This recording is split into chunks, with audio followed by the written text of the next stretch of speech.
നമസ്തേ. മഹാനാരായണ ഉപനിഷത്ത് അനുവാകം 1 ശ്ലോകം 11. ന സദൃശേ തിഷ്ഠതി രൂപമസ്യ ന ചക്ഷുഷാ പശ്യതി കശ്ചനൈനം ഹൃദാ മനീഷാ മനസാ ക്ലിപ്തോ യ ഏനം വിദുരമൃതാസ്തേ ഭവന്തി.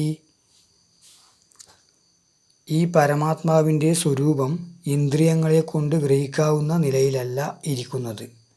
അതുകൊണ്ട് ഒരുവനും അതിനെ കണ്ണുകൊണ്ട് കാണുവാൻ സാധിക്കുകയില്ല. മനസ്സിനെ നിയന്ത്രിക്കുന്നതും ഹൃദയത്തിൽ സ്ഥിതിചെയ്യുന്നതുമായ ബുദ്ധി കൊണ്ട് മനനരൂപമായ സമ്യക് ദർശനത്താൽ അത് ഗോചരമായിത്തീരുന്നു. ഇതിനെ അറിയുന്നവർ മരണരഹിതരായിത്തീരുന്നു.